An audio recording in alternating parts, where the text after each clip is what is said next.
Hello everyone, आपका हमारे YouTube channel पर स्वागत है। तो आज इस वीडियो में हम आपका जो सब्जेक्ट है बीए या बीकॉम का जीई का basics of advertising sixth semester, इसके जितने भी इम्पोर्टेंट क्वेश्चन आंसर्स है जो कि एग्ज़ाम में आ सकते हैं, वो सारे क्वेश्चन आंसर्स इस वीडियो में हम करने वाले हैं। इस वीडियो में हम कुछ ऐसे क्वेश्चंस करेंगे, अगर आप वो क्वेश्चन प्रिपेयर कर लेते हैं तो आप एग्ज़ाम में आए किसी भी क्वेश्चन को अच्छे से अटैम्प्ट कर पाएंगे। तो आप वीडियो को कंप्लीट देखिएगा ताकि कोई भी क्वेश्चन, कोई भी टॉपिक मिस ना हो। सारे टॉपिक्स को इस वीडियो में हम कवर करते हुए चलेंगे ताकि कोई भी डाउट आपका अधूरा ना रहे, ठीक है। सो आप वीडियो को लास्ट तक देखिएगा, बने रहिएगा हमारे साथ। आइए स्टार्ट करते हैं, जानते हैं कुछ मोस्ट इम्पोर्टेंट क्वेश्चन आंसर्स जो कि एग्ज़ाम में आने के 100% चांसेस हैं। तो आइए स्टार्ट करते हैं। बिफोर स्टार्टिंग, अगर आपने अब तक हमारे चैनल को सब्सक्राइब नहीं किया है तो कर लीजिए ताकि आने वाली हर वीडियो की अपडेट आपको टाइम से मिलती रहे। तो आइए स्टार्ट करते हैं एंड वीडियो को अपने दोस्तों के पास भी शेयर कीजिएगा ताकि उनकी भी हेल्प हो सके। तो देखिए, फर्स्ट जो इम्पोर्टेंट क्वेश्चन आता है वो है विपणन संचार प्रक्रिया यानी कि मार्केटिंग कम्युनिकेशन प्रोसेस क्या होता है। तो मार्केटिंग कम्युनिकेशन प्रोसेस पर एक क्वेश्चन ज़रूर आएगा, ठीक है, कि मार्केटिंग कम्युनिकेशन प्रोसेस क्या है, विपणन संचार प्रक्रिया क्या है एंड इसके मुख्य घटक को समझाइए। तो देखिए, अगर हम विपणन संचार प्रक्रिया की बात करें, विपणन संचार प्रक्रिया का मतलब होता है वह प्रक्रिया जिसके माध्यम से कोई कंपनी या ब्रांड अपने उत्पादों, सेवाओं या विचारों की जानकारी अपने लक्षित उपभोक्ताओं तक पहुंचाती है, ठीक है। लक्षित उपभोक्ता क्या होता है? लक्षित उपभोक्ता का मतलब होता है टारगेटेड कस्टमर, ठीक है, टारगेटेड या पोटेंशियल कस्टमर। जैसे आपकी कंपनी है वो बनाती है चिल्ड्रन प्रोडक्ट्स, ठीक है, बच्चों से रिलेटेड प्रोडक्ट्स बनाते हैं आपकी कंपनी, जैसे टॉयज़ वगैरह, ठीक है, जो कि बच्चे जिन टॉयज़ से खेलते हैं। तो वो जो आपकी कंपनी है, क्योंकि वो बच्चों से रिलेटेड, छोटे बच्चों से रिलेटेड प्रोडक्ट बनाती है, तो आपके टारगेटेड कस्टमर कौन होंगे? आपके टारगेटेड कस्टमर होंगे जो पेरेंट्स हैं, ठीक है, वो जिनके छोटे बच्चे हैं, वो जो पेरेंट्स होंगे वो आपके टारगेटेड कस्टमर होंगे। ऐसे अगर आपकी कंपनी जो है वो ब्रांडेड प्रोडक्ट बनाती है गर्ल्स के लिए, ठीक है, मेकअप प्रोडक्ट्स बनाती हैं, तो आपका जो टारगेटेड कस्टमर ग्रुप होगा उसमें कौन शामिल होंगी? सारी गर्ल्स ही शामिल होंगी, ठीक है। तो लक्षित उपभोक्ता वो होते हैं जो कि हमें पता है जो कि हमारे प्रोडक्ट खरीद सकते हैं, ठीक है। संभावित ग्राहक भी बोलते हैं उनको, पोटेंशियल कस्टमर, ठीक है। तो ये जो प्रक्रिया होती है विपणन संचार प्रक्रिया, इसमें कोई भी कंपनी, कोई भी ब्रांड जो है वो क्या करती है? अपने लक्षित ग्राहकों को अपने उत्पादों की, अपने सेवाओं या विचारों की जानकारी प्रदान करती है, ठीक है। जैसे मेरी कंपनी है, मान लीजिए, सपोज़ कीजिए मैं बनाती हूँ एक ब्रांडेड घड़ी, ठीक है। अब मान लीजिए मैं एक ब्रांडेड घड़ी बनाती हूँ, तो मेरे जो लक्षित उपभोक्ता होंगे वो कौन होंगे? वो लोग होंगे जो कि क्या करते हैं? अच्छा अर्न करते हैं, ठीक है, जिनकी इनकम अच्छी है, जो कि हाई क्लास लोग हैं, ठीक है, जो कि अच्छी जगह पर जॉब करते हैं, तो वो मेरे पोटेंशियल या टारगेटेड कस्टमर होंगे। तो मैं क्या करूँगी? उन लोगों को बताऊँगी अपने प्रोडक्ट के बारे में कि देखिए ये घड़ी है, इसके ये फीचर्स है, ठीक है, अपने उत्पाद की जानकारी उनको दूँगी, ठीक है। तो ये जो प्रक्रिया होगी जिसके ज़रिए मैं जानकारी दूँगी, ठीक है, एंड जिन माध्यमों का उपयोग करते हुए जानकारी दूंगी, उसके बाद मुझको प्रतिक्रिया मिलेगी कस्टमर से, इस पूरी प्रक्रिया को ही विपणन संचार प्रक्रिया कहा जाता है, ठीक है। इसका उद्देश्य है उपभोक्ताओं को जागरूक करना कि हाँ, आपको हमारा प्रोडक्ट खरीदना चाहिए, हमारा उत्पाद अच्छा है तो आप खरीदें। उपभोक्ताओं को प्रेरित करना खरीदने के लिए, तथा उनका जो बाइंग डिसीज़न है, मतलब उनकी जो क्रय शक्ति है, परचेजिंग पावर है, ठीक है, उसको ध्यान में रखते हुए उनके खरीदारी के निर्णय को प्रभावित करना, ठीक है। सपोज़ कीजिए कोई व्यक्ति है, वो पहले दूसरी कंपनी की वॉच खरीदने वाला था, लेकिन जब उसने मेरी ब्रांड देखी, मेरी घड़ी के फीचर्स देखे, ठीक है, एडवर्टीज़मेंट देखी, तो उसको मेरी एडवर्टीज़मेंट इतनी प्रभावी लगनी चाहिए कि वो अपनी उस घड़ी को जो खरीदना चाहता था उसको छोड़कर मेरी घड़ी ही खरीदे, मेरी वॉच ही परचेज़ करे, ठीक है। तो इससे क्या किया मैंने, ऐड के ज़रिए, एडवर्टीज़मेंट के ज़रिए एक तरीके से उसका जो बाइंग डिसीजन था वो चेंज कर दिया। पहले वो कुछ और ख़रीदना चाहता था, दूसरी कंपनी की वॉच ख़रीदना चाहता था, लेकिन जब उसने मेरी कंपनी की वॉच देखी, मेरी ब्रांड देखी, तो उसको वो अच्छी लगी एंड वो फिर उससे डिसाइड किया कि वो मेरी घड़ी ही ख़रीदेगा। तो इस तरीके से वही जो एडवर्टीज़मेंट होती है वो प्रभावित होनी चाहिए, वही एडवर्टीज़मेंट इफ़ेक्टिव होती है, प्रभावी होती है, जो कि कस्टमर यानी कि जो ग्राहक है उसके क्रय करने के निर्णय को प्रभावित कर दे। ठीक है। ये एक द्विपक्षीय प्रक्रिया होती है, मार्केटिंग कम्युनिकेशन प्रोसेस। ठीक है, क्योंकि इसमें दोनों शामिल होते हैं, सूचना भेजने वाला भी तथा सूचना प्राप्त करने वाला भी। ठीक है, दोनों इसमें शामिल होते हैं, इंक्लूड होते हैं।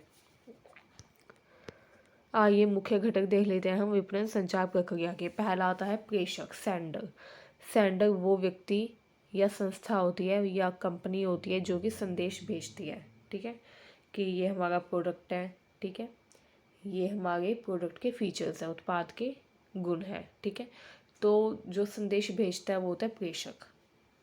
एग्जाम्पल, कंपनी, विज्ञापन एजेंसी या ब्रांड। ठीक है, उदाहरण के लिए कोई कंपनी है वो कोका कोला बनाती है, तो वो क्या करेगी, एक विज्ञापन जारी करेगी। ठीक है, ताकि लोगों को पता चले कोका कोला नाम की भी कोई चीज़ है। ठीक है, उसके बाद आता है संदेश।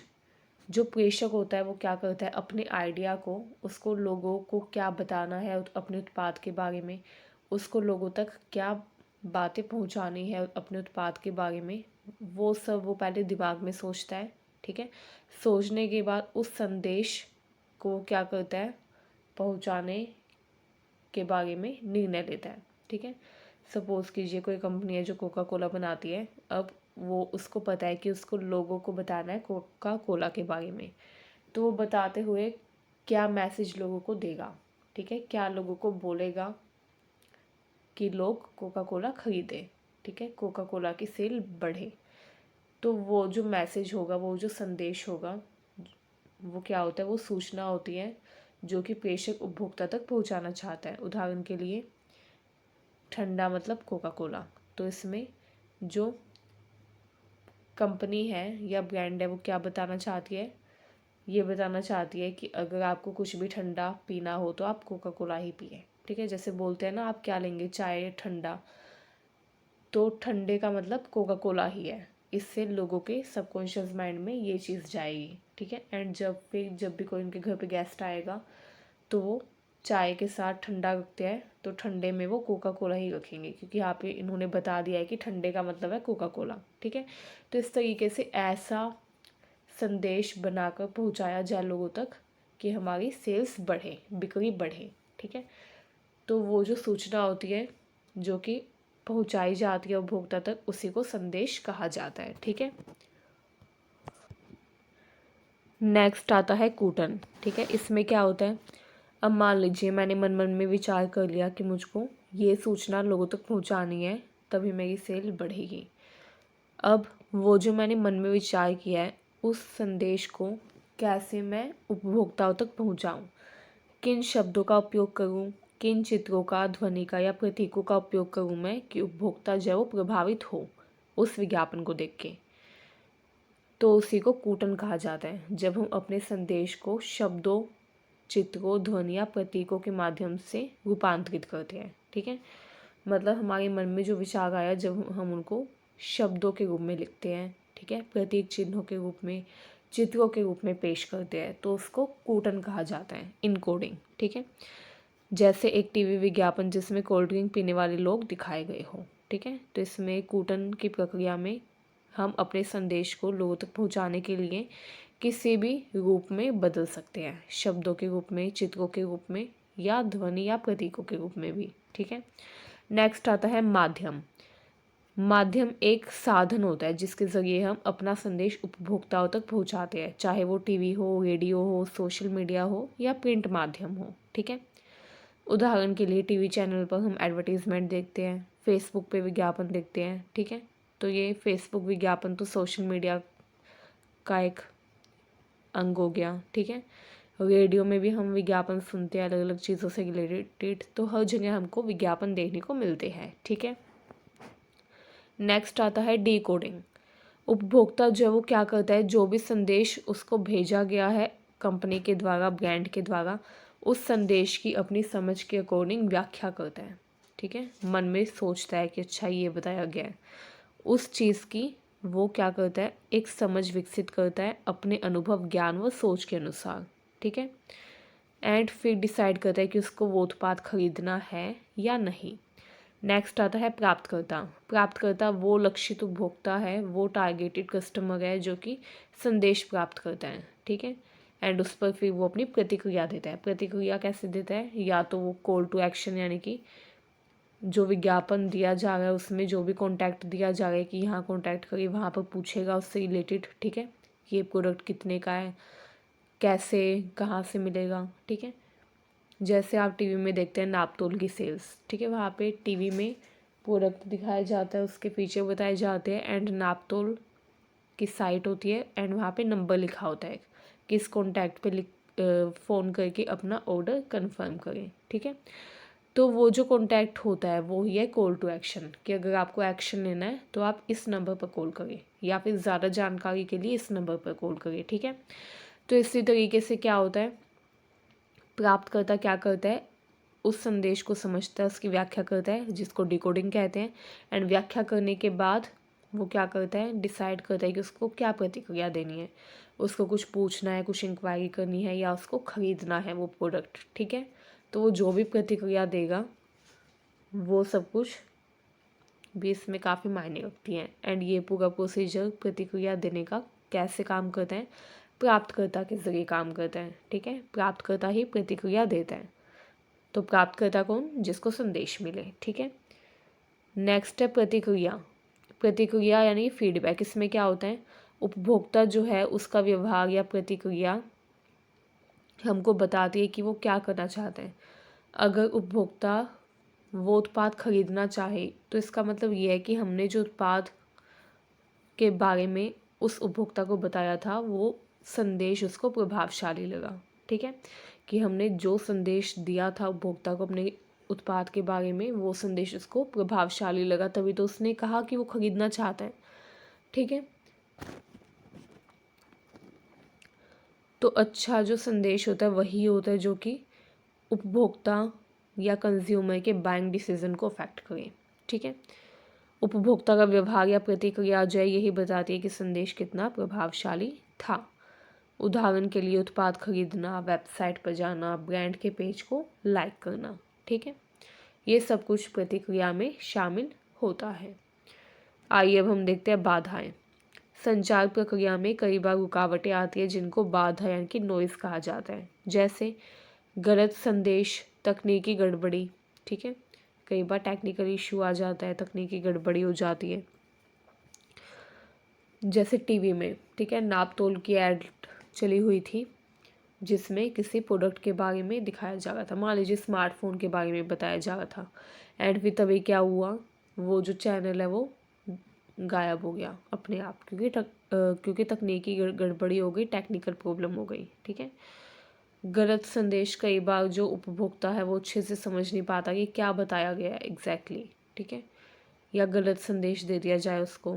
भाषा की समस्याओं, मान लीजिए आपको सिर्फ इंग्लिश लैंग्वेज ही समझ में आती है, एंड जो एडवर्टीज़मेंट है वो हिंदी या मराठी भाषा में दी गई है। ठीक है, तो आप नहीं समझ पाएंगे, तो भाषा समस्या आ जाएगी। दर्शक की रुचि ना होना, कई बार क्या होता है, मान लीजिए कोई व्यक्ति है उसका इतना बजट ही नहीं है तो वो कैसे इतने महंगे प्रोडक्ट खरीद पाएगा। ठीक है, अगर कोई महंगा प्रोडक्ट है तो वो नहीं खरीद पाएगा, एंड क्योंकि उसका बजट नहीं है तो उसको इंटरेस्ट भी नहीं होगा उसकी एडवर्टीज़मेंट देखने में भी। ठीक है, तो ये कुछ बाधाएं होती है जो कि संचार प्रक्रिया में कई बार रुकावटें लाती है। ठीक है, इन्हीं को नॉइज़ यानी कि बाधा कहा जाता है। ठीक है, विपणन संचार प्रक्रिया ब्रांड और उपभोक्ताओं के बीच में एक सेतु का काम करती है। ठीक है, उपभोक्ताओं को ब्रांड तक पहुंचाती है, उपभोक्ताओं को अवेयर करती है, जागरूक करती है कि ये ब्रांड है। ठीक है, इसके ये फीचर्स हैं।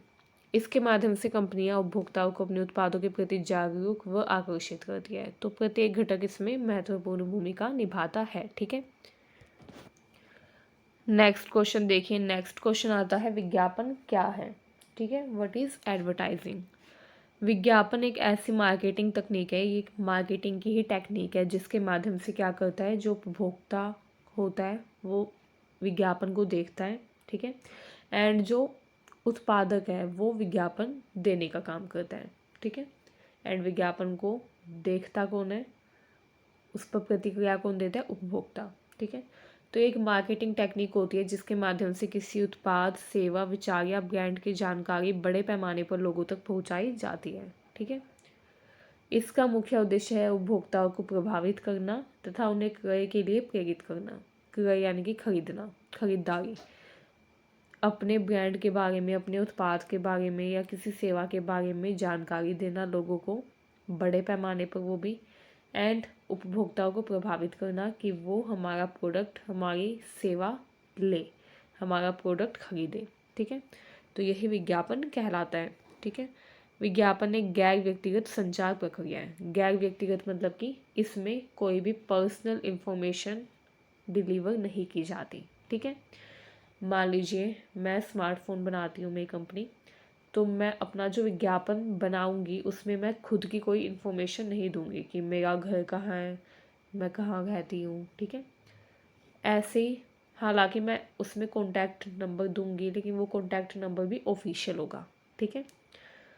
तो इस तरीके से विज्ञापन एक गैर व्यक्तिगत संचार प्रक्रिया होती है जिसमें हम अपनी व्यक्तिगत जानकारी नहीं देते, सिर्फ अपने उत्पाद के बारे में जानकारी देते हैं, ठीक है।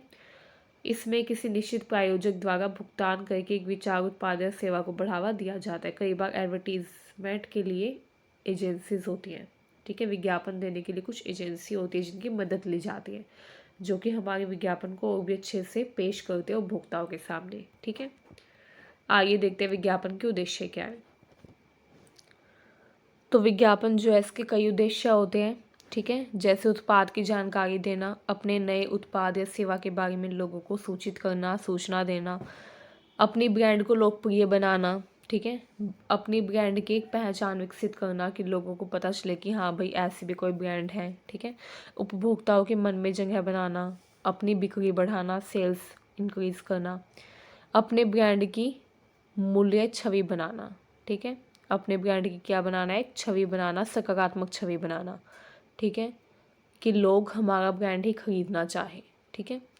प्रतिस्पर्धा करना बाज़ार में और भी अलग अलग ब्रांड्स होती हैं, उन ब्रांड्स के प्रोडक्ट से अलग अपने प्रोडक्ट की पहचान बनाना ताकि बाज़ार में अच्छे से हम प्रतिस्पर्धा कंपटीशन कर सकें, ग्राहकों को अपनी तरफ आकर्षित करना, ये कुछ उद्देश्य होते हैं विज्ञापन के, ठीक है।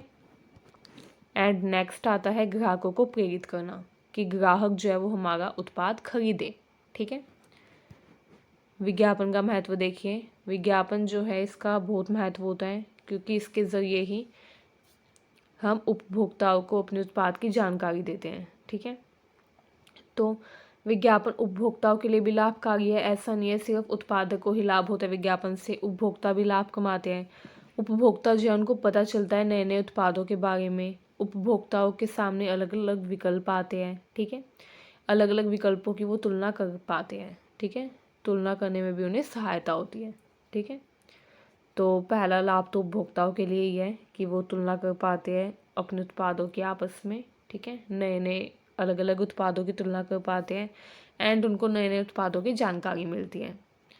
नेक्स्ट है उद्योगों के लिए लाभ, बिक्री में वृद्धि होती है, ठीक है, ब्रांड की छवि बनती है, प्रतिस्पर्धी लाभ प्राप्त होता है कि वो अच्छे से मार्केट में कॉम्पिटिट कर पाते हैं। समाज के लिए भी लाभकारी है, ठीक है, इससे रोजगार का सृजन होता है, जैसे जितने ज़्यादा ब्रांड्स होंगे उतना ज़्यादा उनके बीच में कंपटीशन होगा, जितना ज़्यादा कंपटीशन होगा उतना ही जो विज्ञापन एजेंसी है उनकी वैल्यू बढ़ेगी, उतना ही विज्ञापन एजेंसी जो है वो रोज़गार प्राप्त करेगी, ठीक है। इसके अलावा मीडिया कर्मियों के लिए भी रोज़गार का सृजन होता है। जागरूकता अभियान जैसे पोलियो, स्वच्छ भारत, इन सब के माध्यम से सामाजिक संदेश भी प्रसारित होते हैं, ठीक है। तो विज्ञापन अभियान सिर्फ उत्पाद को बेचने के लिए नहीं हो सकता बल्कि सामाजिक संदेश पहुंचाने के लिए भी हो सकता है, जैसे जागरूकता अभियान के बारे में लोगों को जागरूक करने के लिए, ठीक है। आइए अब हम देखते हैं विज्ञापन के प्रकार क्या क्या है। तो पहला आता है उत्पाद आधारित विज्ञापन। ठीक है, उत्पाद आधारित विज्ञापन वो होता है जो कि हमारी उत्पाद की विशेषता है, वो उत्पाद के उपयोग को बताता है कि ये प्रोडक्ट है, इसको कैसे यूज़ करना है, क्या क्या इसके फीचर्स हैं। ठीक है, तो वो होता है उत्पाद आधारित विज्ञापन, जैसे कोलगेट टूथपेस्ट का विज्ञापन। ठीक है, नेक्स्ट आता है ब्रांड विज्ञापन। ब्रांड विज्ञापन जो है ये किसी ब्रांड की छवि बनाने पर जोर देता है। कोई ब्रांड है, वो अलग अलग प्रोडक्ट बनाती हैं। ठीक है, तो उस ब्रांड की छवि बनाने के लिए ये विज्ञापन दिया जाता है। ठीक है, इसमें बार बार उस ब्रांड का नाम लिया जाता है, जैसे टाटा का विश्वास ब्रांड। ठीक है, तो टाटा कंपनी जो है वो अलग अलग प्रोडक्ट बनाती हैं, नमक भी बनाती है। ठीक है, मसाले भी बनाती है बहुत सारे अलग अलग। तो ये जो टाटा कंपनी है, ठीक है, ये एक ब्रांड है एंड इस ब्रांड की छवि को भी बढ़ाना ज़रूरी है। ठीक है, इस ब्रांड की छवि को भी मजबूत बनाना ज़रूरी है एंड ये तभी हो सकता है जब विज्ञापन दिया जाए। तो वो विज्ञापन जिसमें ब्रांड की छवि बनाने पर ध्यान दिया जाए वो ब्रांड विज्ञापन होता है। नेक्स्ट आता है सामाजिक विज्ञापन, जो कि सामाजिक संदेश फैलाने के लिए सरकार करवाती है, जैसे पोलियो ड्रॉप्स ज़रूर पिलवाएं। ठीक है, 2 घूंट जिंदगी की, इस तरीके के विज्ञापन। इसके अलावा राजनीतिक विज्ञापन होता है। ठीक है, जो कि राजनीतिक दल चुनाव के समय अपने पक्ष में जनमत बनाने के लिए देते हैं, यूज़ करते हैं, जैसे चुनावों के दौरान पार्टियों के प्रचार वाले विज्ञापन। ठीक है, डिजिटल विज्ञापन, इसमें क्या होता है, इंटरनेट और सोशल मीडिया प्लेटफॉर्म पर ये विज्ञापन दिखाए जाते हैं। इंटरनेट और सोशल मीडिया प्लेटफॉर्म का यूज़ किया जाता है इन विज्ञापनों को दिखाने के लिए, जैसे यूट्यूब। ठीक है, यूट्यूब पर अमेज़ोन एंड अलग अलग प्रोडक्ट्स की एडवर्टीज़मेंट आप देखते होंगे। ठीक है, प्रभावित विज्ञापन। ठीक है, इसमें क्या होता है, प्रसिद्ध हस्तियों के द्वारा विज्ञापन दिए जाते हैं। ठीक है, जैसे ये आप टीवी में देखते हैं, अलग अलग जो एडवर्टीज़मेंट होती है उसमें सेलिब्रिटीज़ का कोलैबोरेशन देखा जाता है। सेलिब्रिटीज़ जो होते हैं वो क्या करते हैं, आते हैं, एक्टर एक्ट्रेस वगैरह, एंड वो किसी प्रोडक्ट की विज्ञापन, किसी प्रोडक्ट की ऐड देते हैं। ठीक है, जैसे लक्स साबुन की ऐड। ठीक है, उसमें करीना कपूर जो थी उसने वो ऐड दी थी। तो इससे क्या होगा, वो लोग जो कि उन सेलिब्रिटीज़ को पसंद करते हैं वो उन प्रोडक्ट को भी खरीदेंगे जो कि उस ऐड में वो सेलिब्रिटी दिखा गए हैं। ठीक है, तो इससे सेल इंक्रीज़ होगी। तो वो विज्ञापन जिसमें सेलिब्रिटीज़ का कोलैबोरेशन देखने को मिलता है, सेलिब्रिटीज़ की मदद ली जाती है, उन विज्ञापनों को सेलिब्रिटी इंडोर्समेंट एडवर्टीज़मेंट भी कहा जाता है। ठीक है, निष्कर्ष देखिए, विज्ञापन आज के प्रतिस्पर्धात्मक युग में न केवल एक विपणन उपकरण है बल्कि ये उपभोक्ताओं, उत्पादकों व समाज के बीच में महत्वपूर्ण सेतु का भी काम करता है। यह उत्पादों की जानकारी देने, ब्रांड की छवि बनाने तथा सामाजिक जागरूकता फैलाने का सशक्त माध्यम है। नेक्स्ट क्वेश्चन देखिए, नेक्स्ट क्वेश्चन आता है लक्ष्य दर्शक यानी कि टारगेट ऑडियंस क्या होती है, इसका चयन कैसे किया जाता है, इसके चयन करने के आधार बताइए। तो देखिए, लक्ष्य दर्शक जो है, टारगेटेड ऑडियंस में वो लोग शामिल होते हैं जो कि हमारे उत्पाद खरीद सकते हैं। ठीक है, वो विशेष लोग या उपभोक्ताओं को इसमें ध्यान में रखकर विज्ञापन तैयार किया जाता है जो कि हमारे प्रोडक्ट खरीद सकते हैं, जो कि हमारे संभावित ग्राहक हैं। ठीक है, जिनके व्यवहार, रुचियों, उम्र, आय आदि को देखकर उत्पाद या सेवा को बेचा जा सकता है। ठीक है, तो वो होते हैं लक्ष्य दर्शक यानी कि टारगेटेड ऑडियंस। ठीक है,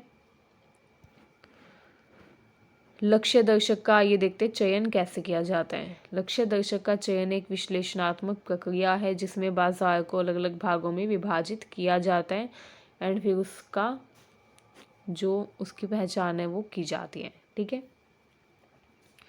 लक्ष्य दर्शक का चयन जो है वो कैसे किया जाता है, विश्लेषण करके।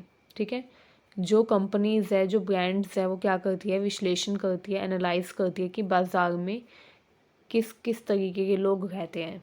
ठीक है, कितने हाई क्लास लोग हैं, कितने लो क्लास लोग हैं, कितने जॉब करने वाले लोग हैं, कितनी महिलाएं जॉब करती हैं। ठीक है, कितने जो ब्रांडेड प्रोडक्ट यूज़ करने वाले लोग है जो कि सोसाइटी में ब्रांडेड प्रोडक्ट यूज़ करते हैं, ठीक है, महंगे प्रोडक्ट यूज़ करते हैं। कई लोग क्या करते हैं, महंगे प्रोडक्ट यूज़ करते हैं, ठीक है। तो इस तरीके से इन सब की पहचान की जाती है, कैसे, विश्लेषण करके। बाज़ार का विश्लेषण किया जाता है, बाज़ार को अलग अलग भागों में विभाजित करके पहचाना जाता है, ठीक है, कि किस समूह के पास किस उत्पाद या सेवा को खरीदने की सबसे अधिक संभावना है। जैसे आपने देखा होगा, आप जब मंदिर वगैरह में जाते हैं तो मंदिर के बाहर आपको पूजा पाठ का सामान रखने वाली दुकानें मिलती हैं, ठीक है। तो वो जो पूजा पाठ का सामान बेचने वाले लोग हैं वो मंदिर के बाहर ही क्यों बैठते हैं, कहीं और भी तो बैठ सकते हैं। तो मंदिर के बाहर इसलिए बैठते हैं क्योंकि उनको पता है कि उनकी जो टारगेटेड ऑडियंस है वो यहीं पर आएगी सामान खरीदने। जो लोग मंदिर में आएंगे दर्शन करने, वो लोग पक्का सामान भी खरीदेंगे पूजा पाठ से रिलेटेड, ठीक है। तो इसलिए वो लोग मंदिर के बाहर ही बैठते हैं। तो इस तरीके से उन्होंने एनालाइज़ किया, पहले दिमाग लगाया कि हाँ भाई, पूजा पाठ से रिलेटेड सामान कहाँ बिकेगा, मंदिर के बाहर ही बिकेगा, तो इसलिए बाहर ही बैठे, ठीक है। तो जब उन्होंने ये डिसाइड किया, ये एनालाइजेशन किया कि उनको यहाँ बैठना चाहिए, तो वो उन्होंने कैसे किया, लक्ष्य दर्शक को पहचान कर ही किया, क्योंकि उनको पता था कि उनके जो लक्ष्य दर्शक है, टारगेटेड ऑडियंस है, वो यहीं पर आएगी, ठीक है। इस प्रक्रिया के चरण में देखिए, पहले बाजार का विभाजन किया जाता है, ठीक है, अलग अलग समूहों में। ये देखा जाता है, ये एनालाइज किया जाता है कि बाजार में कितने लोग रहते हैं, किस आयु के, किस स्थान से बिलोंग करने वाले लोग रहते हैं, ठीक है, किस लिंग के लोग यहाँ पे ज़्यादा रहते हैं, रुचियाँ क्या क्या है उनकी, ये सब कुछ। इन सब के आधार पर बाजार को कई समूहों में बांटा जाता है, ठीक है। लाभकारी समूहों की पहचान, ऐसे समूह चुने जाते हैं जो कि उत्पाद खरीदने की योग्यता व रुचि रखते हैं, जिनका सामान बनाकर हमें सबसे ज़्यादा लाभ मिलेगा, ठीक है। तो लाभकारी समूहों की पहचान की जाती है। उपयुक्त दर्शक का चयन, जिन समूहों में सबसे अधिक अवसर व लाभ की संभावना हो उन्हें लक्ष्य दर्शक के रूप में चुना जाता है, ठीक है। मतलब हमें पता है कि ये जो लोग हैं ये तो पक्का हमारे प्रोडक्ट खरीदेंगे ही, ठीक है, तो वो हमारे लक्षित दर्शक बन जाते हैं, ठीक है। फिर हम जो भी एडवर्टीजमेंट देते हैं वो उन्हीं को अपना दर्शक मानकर देते हैं, ठीक है। संदेश का अनुकूलन, यानी कि चयनित समूह की भाषा, भावना व ज़रूरतों के अनुसार विज्ञापन तैयार किया जाता है। मान लीजिए मुझको पता है कि मेरा जो प्रोडक्ट है वो किसके लिए बनाया मैंने, वो मैंने बनाया है हाई क्लास लोगों के लिए, ठीक है, जैसे स्मार्टफोन, स्मार्ट वॉच, जो कि काफ़ी महंगी महंगी है, 1-1 लाख की। तो मुझको पता है मेरा ये जो प्रोडक्ट है वो कौन खरीदेगा, जो हाई क्लास लोग हैं वो खरीदेंगे, ठीक है। तो मैं ऐसी एडवर्टीज़मेंट कस्टमाइज़ करूँगी जो कि उन हाई क्लास लोगों को प्रभावित करें, ठीक है, अट्रैक्ट करें मेरे प्रोडक्ट की तरफ। मैं ऐसी भाषा चुनूंगी, ऐसी भावना व ज़रूरतों के अनुसार विज्ञापन तैयार करूंगी कि वो जो लोग हैं वो अट्रैक्ट हो मेरा प्रोडक्ट खरीदने के लिए, ठीक है। तो संदेश जो है वो भी अनुकूलित होना चाहिए। आगे देखते हैं, लक्ष्य दर्शक का चयन किस आधार पर किया जाता है। तो जनसांख्यिकी यानी कि डेमोग्राफिक बेसिस पर किया जाता है, जैसे उम्र, लिंग, आय स्तर, शिक्षा, वैवाहिक स्थिति, इन सब के आधार पर, ठीक है। जैसे जो छोटी उम्र के लोग हैं वो ज़्यादातर खिलौने खरीदते हैं, ठीक है। उसके बाद जो एडल्ट होते हैं वो ज़्यादातर क्या खरीदते हैं, कॉपी किताबें खरीदते हैं, ठीक है। ज़्यादातर जो 15-20-21-22 साल के लोग हैं वो कॉम्पिटिटिव एग्ज़ाम की तैयारी करते हैं, तो वो ही प्रोडक्ट खरीदते हैं जो कि उनकी कॉम्पिटिटिव एग्ज़ाम की तैयारी में हेल्प करें, ठीक है, जैसे बोर्ड वगैरह, ठीक है।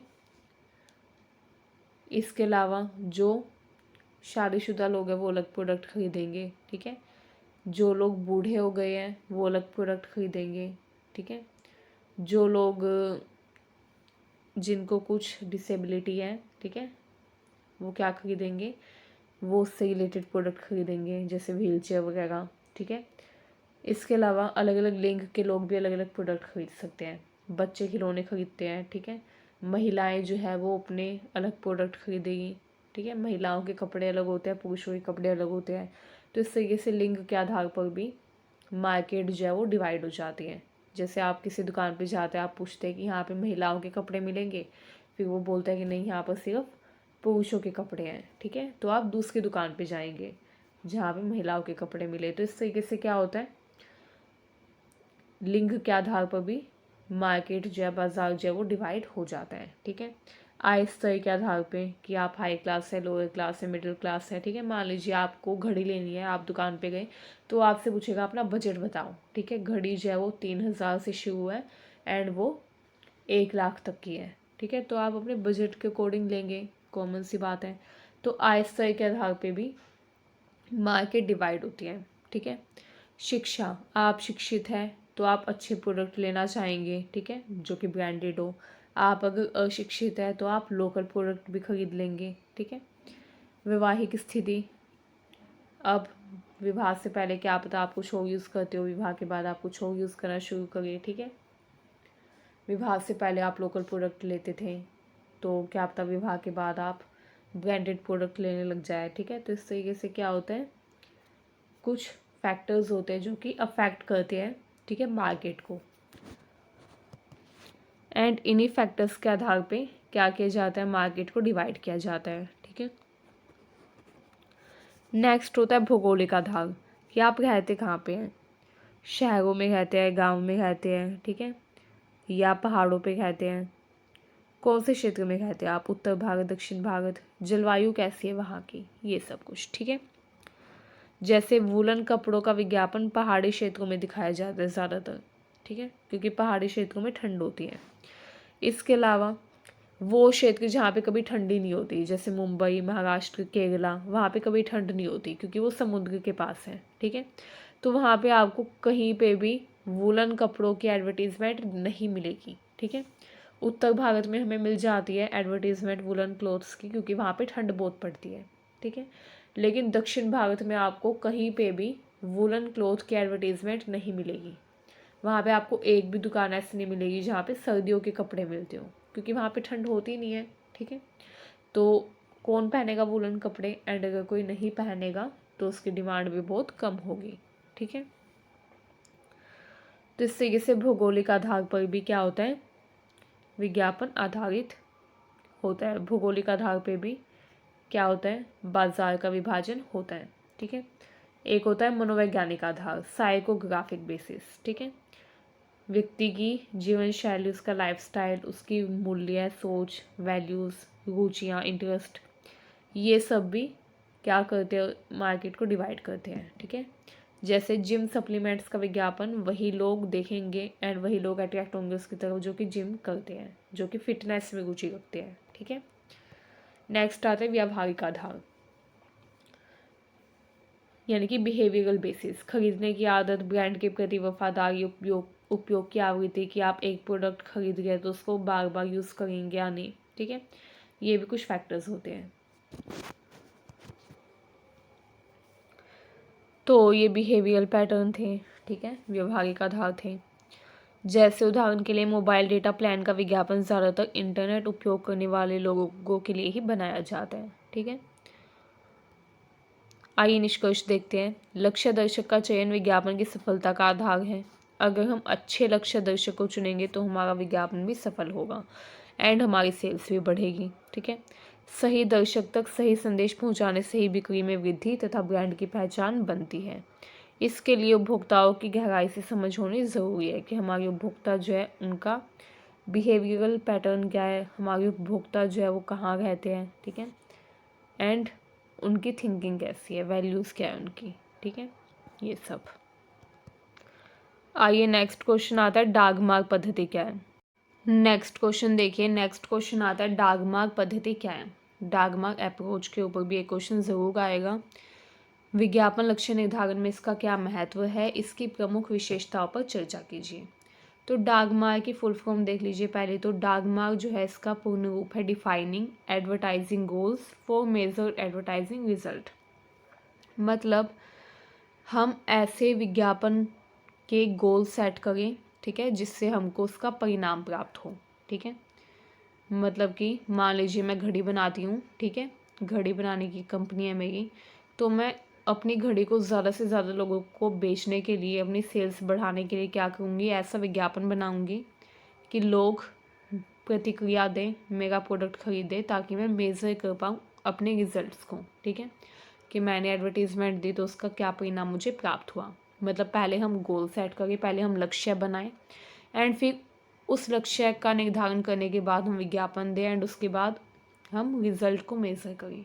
ये सब इसमें शामिल है। ठीक है, आइए अब डिटेल में जानते हैं। यह एक वैज्ञानिक व उद्देश्यपरक पद्धति है। इसको रसेल एच कोली ने विकसित किया था 1961 में। इस पद्धति के अनुसार विज्ञापन का उद्देश्य सिर्फ उत्पादों को बेचना नहीं है, बल्कि उपभोक्ताओं को एक निश्चित मानसिक स्थिति तक पहुंचाना है, ताकि वे खरीदारी के निर्णय तक पहुंचे, ताकि वो खरीदारी करें। ठीक है, इसके 4 मुख्य चरण देखिए। पहला होता है अवेयरनेस, कि हम अपने प्रोडक्ट के प्रति उपभोक्ताओं को जागरूक करें, बताएं उनको, अपने उपभोक्ताओं को अपने उत्पाद या ब्रांड की जानकारी दें। ठीक है, जैसे नया स्मार्टफोन लॉन्च हुआ है, या फिर ये घड़ी है जो कि हमने बनाई है। ठीक है, ये सब। कॉम्प्रिहेंशन, जब उपभोक्ता अवेयर होंगे हमारे प्रोडक्ट के बारे में, तो वो क्या करेंगे, समझेंगे कि हमारा उत्पाद क्या है, कैसे काम करता है, इसके लाभ क्या है। ठीक है, तो उपभोक्ता जो क्या करेंगे, हम जो विज्ञापन दे रहे हैं उससे समझने का प्रयास करेंगे। ठीक है, जिसे कहते हैं कॉम्प्रिहेंशन। ठीक है, जैसे इस फ़ोन में 108 MP कैमरा है तथा फास्ट चार्जिंग है, तो ये उपभोक्ता समझेंगे। ठीक है, नेक्स्ट आता है कन्विक्शन, विश्वास या प्रेरणा। उपभोक्ताओं को फिर ये विश्वास दिलाना होता है कि हमारा उत्पाद ही उनके लिए सही है। ठीक है, क्योंकि जब उपभोक्ताओं को ये विश्वास हो जाएगा कि हमारा उत्पाद ही सबसे अच्छा है, सर्वश्रेष्ठ है, तभी वो दूसरे ब्रांड से हमारे ब्रांड की तुलना कर पाएंगे, एंड हमारा ब्रांड खरीदने का मन बना पाएंगे। ठीक है, दूसरे ब्रांड की तुलना में हमको अपना ब्रांड अच्छा दिखाना है, दूसरे ब्रांड की तुलना में हमको अपना ब्रांड अच्छा दिखाना है, ताकि हमारे कस्टमर इंक्रीज़ हो। ठीक है, नेक्स्ट आता है एक्शन। नेक्स्ट आता है एक्शन। एक्शन मतलब लास्ट में कोई क्रिया करना, प्रतिक्रिया देना। तो देखिए, पहले उपभोक्ताओं ने क्या किया, हमारे ब्रांड के बारे में जाना। ठीक है, उन्होंने अवेयरनेस उनकी बढ़ी हमारे प्रोडक्ट से रिलेटेड, उन्हें पता चला कि हाँ भाई, इस ब्रांड का भी कोई प्रोडक्ट एग्जिस्ट करता है। तो पहले हमने उपभोक्ताओं को अवेयर किया, जागरूक किया अपने प्रोडक्ट के बारे में, फिर विज्ञापन दिया। विज्ञापन को जब उन्होंने देखा तो उनकी एक समझ विकसित हुई। उसके बाद उन्होंने हमारे ब्रांड में विश्वास करने का निर्णय लिया, एंड देन फिर लास्ट में वो क्या करेंगे, कंपैरिजन करेंगे अलग अलग ब्रांड के प्रोडक्ट से हमारे ब्रांड के प्रोडक्ट की। जो प्रोडक्ट उन्हें बेहतर लगेगा फीचर से भी, एंड किफ़ायती भी लगेगा, उसी प्रोडक्ट को वो खरीदेंगे। लास्ट में उपभोक्ता क्या करते हैं, खरीदारी के लिए जाते हैं। ठीक है, तो फाइनल एक्शन होता है जब उपभोक्ता हमारे प्रोडक्ट को खरीद लेते हैं। ठीक है, तब हमारा जो गोल है वो फुलफिल होता है। उदाहरण के लिए, अभी खरीदे 10% छूट पाए। ठीक है, इस तरीके की लाइन आप देखते होंगे विज्ञापन में अक्सर। तो ये इसलिए होता है ताकि उपभोक्ता जल्दी से जल्दी उस प्रोडक्ट को खरीदने के लिए जाए। ठीक है, आइए डागमार्क पद्धति के उद्देश्य देख लेते हैं। तो देखिए, ये स्पष्ट व मापने योग्य लक्ष्य निर्धारित करने में मदद करती है। विज्ञापन अभियान की प्रभावशीलता को आंकने के लिए एक ठोस आधार देती है। इससे हम पता लगा सकते हैं कि हमारा जो विज्ञापन अभियान है वो कितना सही रहा। संचार प्रक्रिया पर ये ध्यान केंद्रित करती है, केवल बिक्री पर नहीं। ठीक है, ब्रांड व उपभोक्ताओं के बीच में संबंध को मजबूती से विकसित करती है। ठीक है, आइए डागमार्क पद्धति की प्रमुख विशेषताएं देख लेते हैं। पहली आती है उद्देश्य आधारित, ऑब्जेक्टिव ओरिएंटेड। ये पद्धति स्पष्ट विज्ञापन उद्देश्यों की स्थापना पर बल देती है। ठीक है, स्पष्ट विज्ञापन उद्देश्य है, इसका मतलब क्या है, स्पष्ट विज्ञापन उद्देश्य का मतलब है कि हमारा जो विज्ञापन है इसका उद्देश्य जो स्पष्ट है। ठीक है, उद्देश्य आधारित होती है ये डागमार्क पद्धति। क्या होती है, उद्देश्य आधारित होती है, ऑब्जेक्टिव ओरिएंटेड होती है, जो कि स्पष्ट विज्ञापन उद्देश्यों की स्थापना पर बल देती है।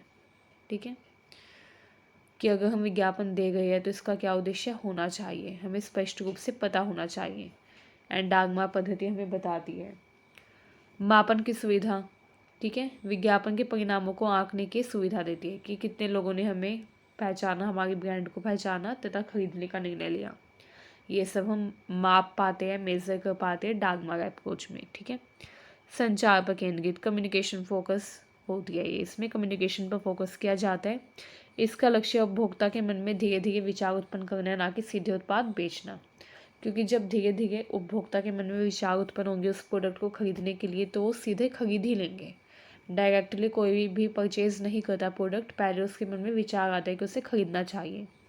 फिर वो कंपैरिजन करता है हमारे प्रोडक्ट का अलग अलग प्रोडक्ट्स के साथ, जो प्रोडक्ट उसे बेहतर लगता है तभी वो खरीदता है। ठीक है। मानसिक स्तरों पर कार्य, उपभोक्ता के मानसिक विकास के 4 चरणों पर ये काम करती है। ठीक है। जागरूकता, उसके बाद समझ, उसके बाद विश्वास या प्रेरणा, उसके बाद क्रिया। ठीक है। तो ये 4 चरण होते हैं उपभोक्ता के मानसिक विकास के, जिस पर वो कार्य करती है। कौन? डागमार अप्रोच। ठीक है। बजट निर्धारण में सहायता करती है। स्पष्ट लक्ष्यों के कारण विज्ञापन बजट को सही जगह पर खर्च किया जा सकता है। दीर्घकालिक रणनीति बनाने में मदद करती है, हेल्प करती है। यह ब्रांड को उपभोक्ता के मन में स्थायी स्थान दिलाने की योजना देती है। इसके ज़रिए जो उपभोक्ता है वो पता लगा सकते हैं, ठीक है, कि उनको कौन सा प्रोडक्ट खरीदना चाहिए। यह ब्रांड जयी उपभोक्ताओं के मन में स्थायी स्थान बनाने में मदद करती है, कि एक फिक्स जगह बन जाए उपभोक्ताओं के मन में, ठीक है, उस ब्रांड के यूज़ के लिए, एंड वो बार बार हमारा ही ब्रांड, हमारा ही प्रोडक्ट यूज़ करें। ठीक है। निष्कर्ष देखिए, डागमार पद्धति एक संगठित व प्रभावशाली तरीका है जो कि विज्ञापन अभियानों को उद्देश्य, दिशा व परिणाम देता है। यह न केवल विज्ञापन को अधिक प्रभावी बनाता है, बल्कि कंपनी को ये भी बताता है कि उनके प्रयास कहाँ सफल हो गए हैं, कहाँ सुधार की आवश्यकता है। ठीक है। तो ये निष्कर्ष था। आइए अब हम नेक्स्ट क्वेश्चन देखते हैं। नेक्स्ट क्वेश्चन आता है, विज्ञापन बजट निर्धारित करने की प्रमुख विधियां कौन कौन सी हैं। तो एग्जाम में आपका ये क्वेश्चन भी बार बार पूछा जाता है कि विज्ञापन बजट के बारे में बताइए। तो आपको ये तो पता होगा बजट क्या होता है। आप देखते होंगे कि इंडिया में भी क्या होता है, हर साल फरवरी के महीने में बजट अनाउंस किया जाता है। ठीक है। तो बजट में ये बताया जाता है कि इंडिया में जो गवर्नमेंट है, जो सरकार है, वो कब कब कौन कौन सी स्कीम्स में पैसा खर्च करेगी, एंड वो जो पैसा वो खर्च करेगी वो पैसा कहाँ से आएगा, टोटल कितना रिवेन्यू जनरेट होगा, एंड कितना एक्सपेंस गवर्नमेंट करेगी। ठीक है। टैक्स कितना कलेक्ट करेगी, कर की क्या व्यवस्था होगी। ठीक है। ये सब कुछ बजट में तय किया जाता है। ऐसे डेली लाइफ में भी हर व्यक्ति क्या करता है, मंथ के एंड में जब उसको सैलरी मिल जाती है तो वो बजट बनाता है कि उसको इस टोटल अमाउंट का, जो भी उसको सैलरी मिली है, उस टोटल अमाउंट का कितना पार्ट कहाँ पर खर्च करना है, कहाँ पर कितना एक्सपेंस उसको लगाना है। ठीक है। खर्चा कितना करना है कहाँ पर। तो इस तरीके से बजट का निर्माण किया जाता है, इस तरीके से बजट बनाया जाता है। ऐसे ही जो कंपनीज होती है वो भी क्या करती है, जब वो प्रोडक्शन करती है, किसी भी प्रोडक्ट को बनाती है, मैन्युफैक्चर करती है, तो उसके बाद कंपनी को उस प्रोडक्ट को लोगों तक पहुंचाने के लिए, लोगों के दिल में उस प्रोडक्ट की, उस उत्पाद की जगह बनाने के लिए क्या करनी पड़ती है, एडवर्टीजमेंट करनी पड़ती है, विज्ञापन देना पड़ता है। अब वो जो विज्ञापन दिया जाता है, वो विज्ञापन कैसे दिया जाता है, मीडिया के थ्रू। ठीक है। एंड उसके लिए पैसा चाहिए।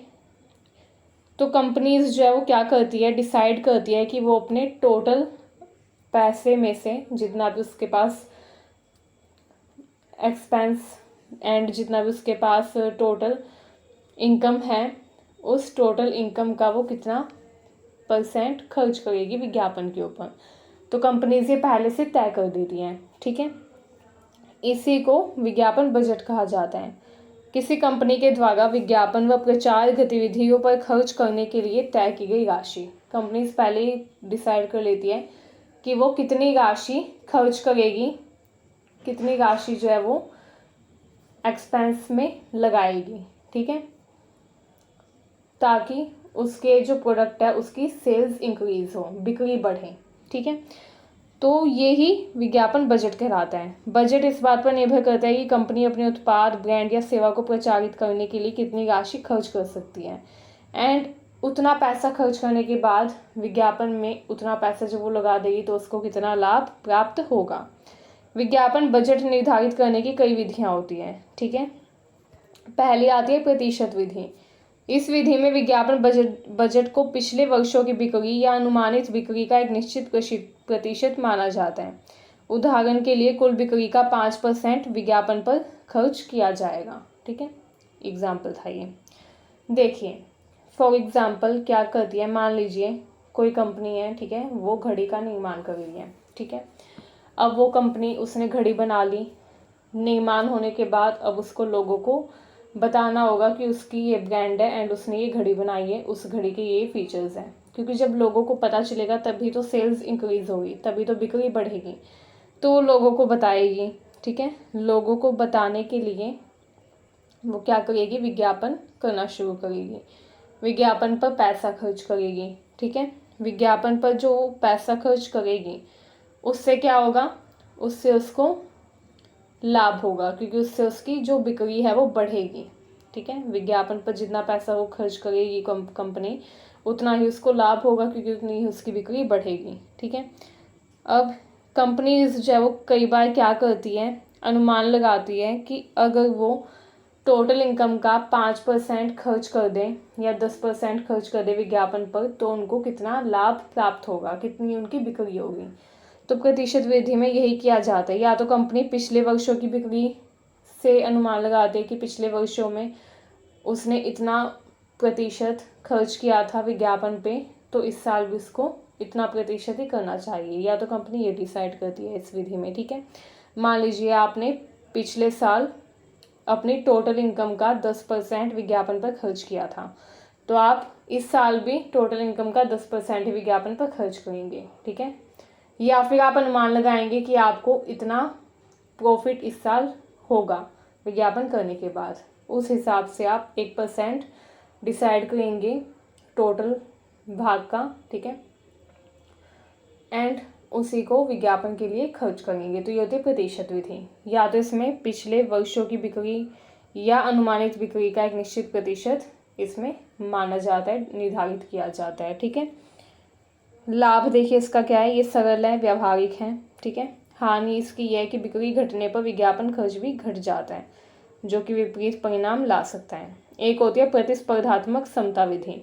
इसमें कंपनी अपने प्रतिस्पर्धियों के विज्ञापन खर्च को देखकर वैसा ही या उससे मेल खाता हुआ बजट तय करती है। कंपनी देखती है कि उसके जो प्रतिस्पर्धी है, जो कॉम्पिटिटर्स है, वो कितना खर्च कर रहे हैं विज्ञापन पे, उतना ही कंपनी भी खर्च करती है इसमें, ठीक है। इसका लाभ यह है कि प्रतिस्पर्धी संतुलन बना रहता है। हानि ये है कि यह मान लेना कि प्रतियोगी सही रणनीति अपना रही है, ये हमेशा उचित नहीं होता। बोलते हैं ना, नकल हमेशा अच्छी नहीं होती।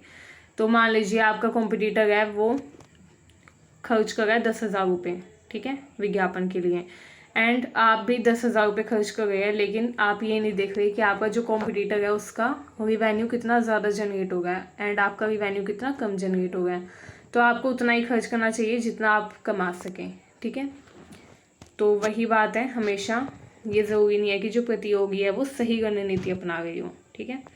तो इसलिए आपको अपना दिमाग भी यूज़ करना चाहिए। नेक्स्ट होती है उद्देश्य व कार्यविधि। इस विधि में पहले विज्ञापन का उद्देश्य तय किया जाता है कि हम विज्ञापन क्यों दे रहे हैं, विज्ञापन का उद्देश्य क्या है, एंड फिर उसको पूरा करने के लिए आवश्यक कार्य व उनके खर्च के आधार पर बजट तैयार किया जाता है। इसका लाभ क्या है, इसका लाभ है कि ये सबसे वैज्ञानिक व तर्कसंगत विधि है। इसकी हानि ये है कि ये जटिल व समय लेने वाली प्रक्रिया है, ठीक है। ये जो प्रक्रिया ये जटिल है और बहुत ज़्यादा समय लेती है, ठीक है। नेक्स्ट है वहन क्षमता विधि। इसमें कंपनी विज्ञापन पर उतना ही खर्च करती है जितना वह अन्य खर्चों के बाद बचा पाती है, ठीक है। कंपनी जो है इसमें पहले से डिसाइड नहीं करती कि वो कितना खर्च करेगी। पहले कंपनी अपना सारा जो भी उसकी बेसिक चीज़ें हैं जिस पर उसको खर्चा करना है, पहले वो उन बुनियादी ज़रूरतों के लिए खर्चा करती है, ठीक है। जब वो सारा खर्चा अपनी बुनियादी ज़रूरतों पर कर लेती है, उसके बाद जो उसके पास बचता है वो ही वो विज्ञापन के लिए खर्च करती है, ठीक है। इसको बोलते हैं वहन क्षमता विधि, अफोर्डेबल मेथड। ठीक है, इसमें वित्तीय जोखिम नहीं होता एंड ये मार्केटिंग रणनीति को कमजोर कर सकता है, ये इसकी हानि है। ठीक है, इसका लाभ ये है कि इसमें वित्तीय जोखिम नहीं होता।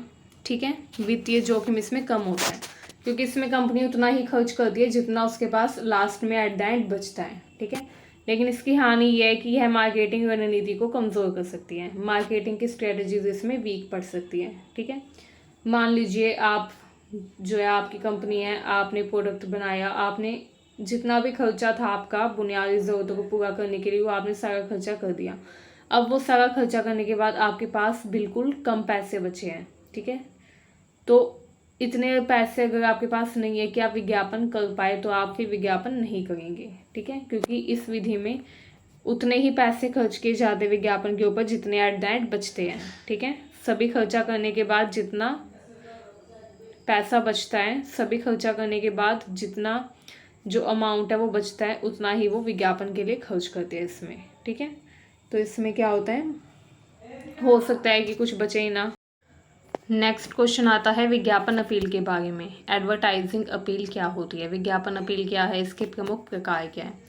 तो अपील का मतलब क्या होता है, अपील का मतलब होता है किसी से एक तरीके से रिक्वेस्ट करना, किसी के मनोभावों को परिवर्तित करने का प्रयास करना। ठीक है, कोई व्यक्ति जो है वो बहुत ज़्यादा गुस्से में है एंड हम उसको शांत करने के लिए उससे रिक्वेस्ट करते हैं ताकि उसका गुस्सा शांत हो जाए, उसके जो मन के भाव है, उसके जो मनोभाव है वो बदल जाए। ठीक है, तो अपील जो है इसका मतलब क्या होता है कि हम प्रयास करें सामने वाले व्यक्ति के मनोवैज्ञानिक पहलुओं में बदलाव लाने का। ठीक है, विज्ञापन अपील जो है इसमें क्या किया जाता है, ये एक दृष्टिकोण होता है जिसका उद्देश्य होता है उपभोक्ता के मनोवैज्ञानिक पहलुओं को प्रभावित करना।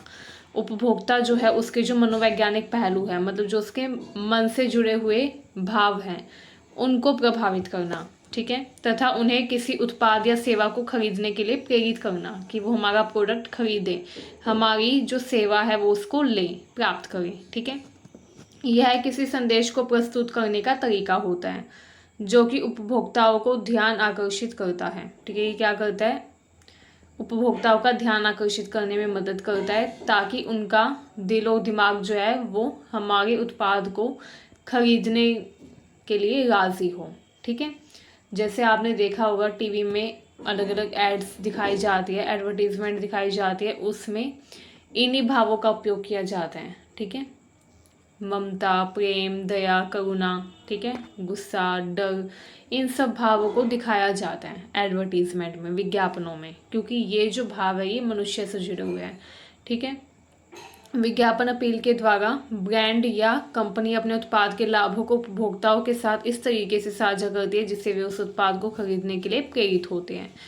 ठीक है, जैसे जो बच्चों के प्रोडक्ट्स होते हैं, ठीक है, जैसे Johnson's baby soap, Johnson's baby shampoo. ठीक है, तो जो छोटे बच्चों से रिलेटेड प्रोडक्ट्स होते हैं उनको ऐसे ही दिखाया जाता है कि अगर आप एक अच्छी माँ है तो ये प्रोडक्ट ही यूज़ करिए अपने बच्चे के लिए, अगर आप ये प्रोडक्ट नहीं लेंगे तो आप अच्छी माँ नहीं है। ठीक है, तो इस तरीके से मतलब ऐड में भी दिखाया जाता है ऐसा कि जो अच्छी माँ होती है वो यही प्रोडक्ट यूज़ करती है क्योंकि उसको बच्चे की फ़िक्र होती है। ठीक है, जॉनसन्स बेबी सोप का यूज़ करती है क्योंकि उसको बच्चे की स्किन की फ़िक्र है। ठीक है, तो इस तरीके से क्या होता है, ऐसी एडवर्टीज़मेंट, ऐसा विज्ञापन दिखाया जाता है दर्शकों को कि वो उस उत्पाद को खरीदने के लिए प्रेरित हो जाएं। ठीक है, ऐसे भाव उसमें दिखाए जाते हैं कि लोग जो है वो इंटरेस्टेड हो, लोगों का इंटरेस्ट डेवलप हो उन चीज़ों को खरीदने के लिए, उस उत्पाद को खरीदने के लिए, ना चाहते हुए भी लोग उसकी तरफ अट्रैक्ट हो। ठीक है, विज्ञापन अपील के प्रकार देखिए। विज्ञापन अपील जो है इसके कई प्रकार होते हैं। पहला है भावना आधारित अपील। ठीक है, यह जो अपील है ये उपभोक्ताओं के भावनात्मक पहलू को दिखाती है, जैसे प्यार, डर, खुशी, आशा या सहानुभूति। इसका उद्देश्य होता है उपभोक्ता के दिल को छूना, उन्हें उत्पाद से जोड़ना। जैसे उदाहरण के लिए एक विज्ञापन जिसमें परिवार के साथ खुशहाल पल साझा करने को दिखाया जाता है। ठीक है, जैसे ये मसाला जो है, खाने में जो मसाले डालते हैं इसकी ऐड होती है, तो इसमें ये दिखाया जाता है ये खाने में मसाला डाला एंड फिर सभी लोग साथ में बैठकर खा गए हैं, खाना बहुत टेस्टी बना है। ठीक है, तो इस तरीके से क्या किया जाता है, ऐसी ऐड दिखाई जाती है जिससे लोग जो है वो अट्रैक्ट हो उस प्रोडक्ट की तरफ। फिर लोग सोचेंगे, वो जो मसाले की ऐड में ये सब दिखाया जा रहा है कि लोग उस मसाले को खाने में डाल गए हैं जिससे खाने का टेस्ट अच्छा हो गया है, ठीक है। एंड फिर सब खुश है, एक दूसरे के साथ बैठकर खाना खा रहे हैं बिल्कुल खुशी खुशी, ठीक है। तो इससे क्या होगा, तो इस तरीके से ऐसी ऐड दिखाई जाती है जो सीधा लोगों के दिल से जुड़े। अब जो लोग वो ऐड देखेंगे वो सोचेंगे कि अगर वो भी इस मसाले को खाने में डालेंगे तो खाना टेस्टी बनेगा, उनके परिवार वाले भी खुशी खुशी साथ बैठकर खाएंगे। तो इससे लोग जो है वो अपने आप को कनेक्ट कर पाते हैं उस ऐड से, ठीक है, एंड उस प्रोडक्ट से भी, जिससे उस प्रोडक्ट की सेल इंक्रीज होती है, बिक्री बढ़ती है। इसका लाभ देखिए, उपभोक्ता के दिल को छूने में मदद करता है, ब्रांड की वफादारी बढ़ाता है। हानि क्या है, कभी कभी इसका प्रभाव तात्कालिक हो सकता है तथा दीर्घकालिक प्रभाव इसका कई बार कम होता है, ठीक है। जैसे आपने ऐसे एडवर्टीजमेंट देख ली, फिर आप मसाले ले आए वो जो खाने में डालने वाले हैं, लेकिन फिर आपको बाद में उसका टेस्ट अच्छा नहीं लगा, ठीक है, एंड फिर आपने वो लाना छोड़ दिया। तो इससे क्या हुआ, तात्कालिक प्रभाव ही दिखाई दिया, दीर्घकालिक प्रभाव उसका नहीं था। इसके अलावा एक होती है तर्क आधारित अपील। इस प्रकार की अपील में उपभोक्ता को तर्क, तथ्य तथा प्रमाणों के माध्यम से समझाया जाता है कि उत्पाद उनके लिए क्यों बेहतर है। तर्क देकर, तथ्य दिखाकर, प्रमाण के जरिए, जैसे टीवी में ऐड होती है ना साबुन की, ठीक है, जैसे लक्स साबुन है या कोई फेस वॉश है, ठीक है, तो ये लिखा जाता है डर्माटोलॉजिकली प्रूवन, ठीक है। जो डर्माटोलॉजिस्ट हैं उन्होंने उसको अप्रूव किया है, ठीक है, clinically tested and approved by dermatologist, ठीक है। तो ये बताया जाता है, ठीक है। तो ऐसा बोलकर ये दिखाया जाता है कि हम तुमको तथ्य दे रहे हैं, प्रमाण दे रहे हैं कि ये क्लिनिकली टेस्टेड है, इसलिए इसका स्किन पर कोई भी बुरा असर नहीं होगा, अच्छा इम्पैक्ट ही होगा, ठीक है। तो ऐसे कुछ एड्स होती है जिसमें तर्क, तथ्य, अपील की जाती है, ठीक है। तर्क, तथ्य तथा प्रमाणों के माध्यम से समझाया जाता है कि हमारा उत्पाद क्यों लेना है। यह अपील उपभोक्ता को निर्णय लेने में मदद करती है तथा उससे यथार्थ पर आधारित भरोसा दिलाती है। लाभ देखिए, ये उपभोक्ता को यथार्थ में भरोसा दिलाने में प्रभावी होती है। कभी कभी तर्क आधारित अपील भावनात्मक जुड़ाव नहीं बना पाती, ठीक है, ये इसकी हानि है। कई बार तर्क आधारित अपील जो है भावनात्मक जुड़ाव बनाने में सक्षम नहीं हो पाती। नेक्स्ट आता है सामाजिक अपील। इसमें उपभोक्ता को ये दिखाया जाता है कि यदि वह उत्पाद का उपयोग नहीं करेगा तो समाज में लोकप्रिय या स्वीकार्य नहीं होगा, ठीक है, एंड अगर वो उत्पाद का उपयोग करेगा तो वो समाज में लोकप्रिय बनेगा, समाज उसे स्वीकार करेगा। तो ये होती है सामाजिक अपील। ये अपील समाज में सामाजिक स्वीकृति की आवश्यकता को संबोधित करती है।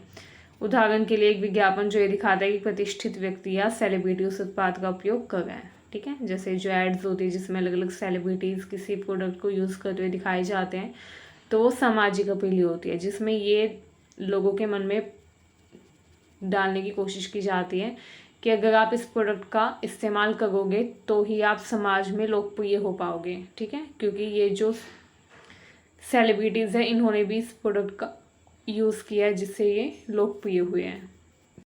नेक्स्ट आता है डर आधारित अपील, ठीक है। इसमें क्या होता है, इस अपील में उपभोक्ता को किसी समस्या या खतरे से बचने के लिए उत्पाद का उपयोग करने के लिए प्रेरित किया जाता है, जैसे सिक्योरिटी मेजर के तौर पर, ठीक है, कि अगर आप इस प्रोडक्ट को यूज़ करेंगे तो आपकी सिक्योरिटी होगी, ठीक है, आप सुरक्षा के घेरे में रहेंगे।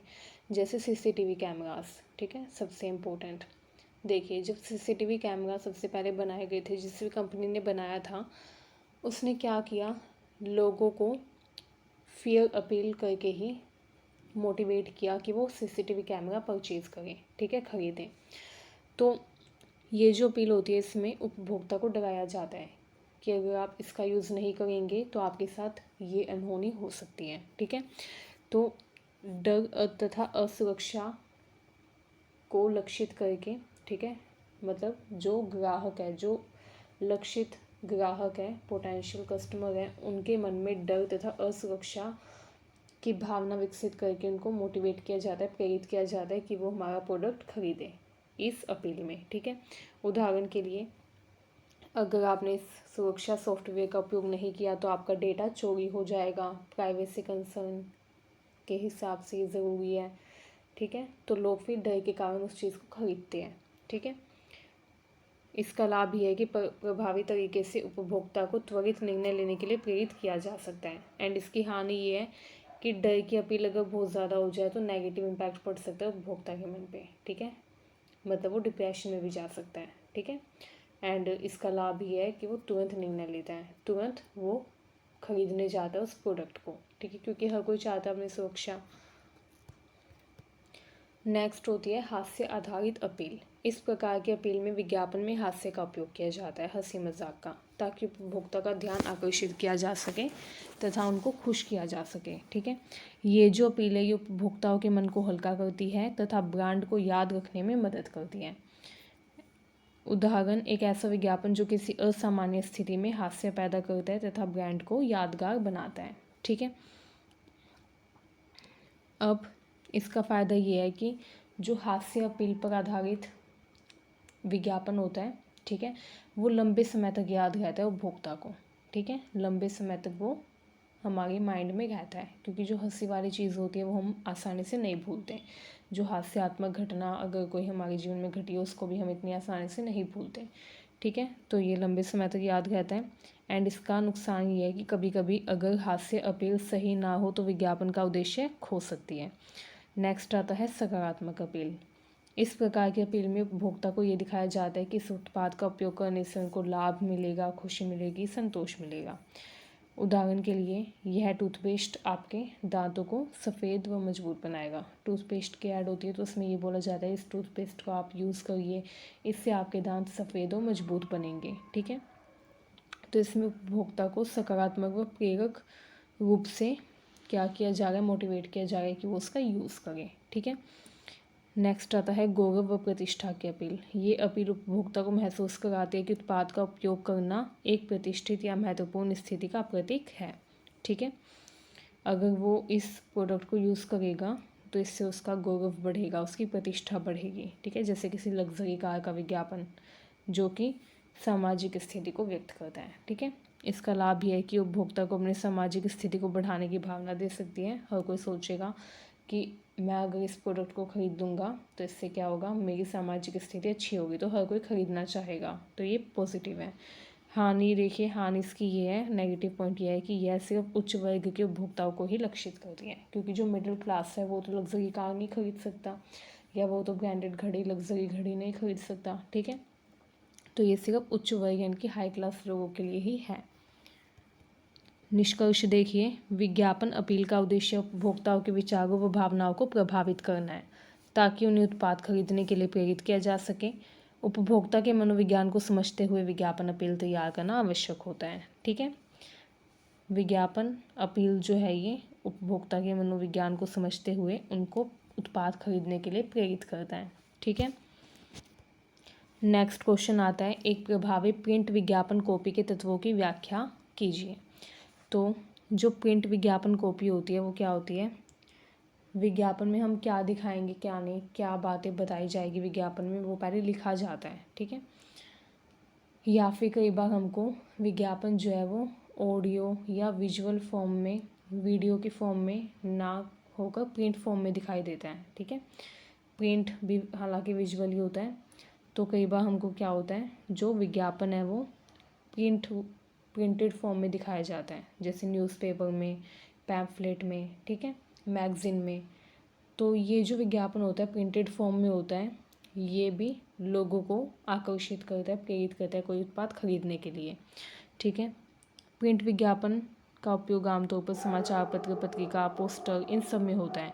इसका उद्देश्य होता है उत्पाद या सेवा के बारे में उपभोक्ता को बताना, सूचित करना, उत्पाद के प्रति आकर्षित करना व क्रियाशील बनाना। कई महत्वपूर्ण तत्व है जिससे मिलकर एक प्रभावी प्रिंट विज्ञापन कॉपी बनती है। आइए देखते हैं। पहला आता है शीर्षक।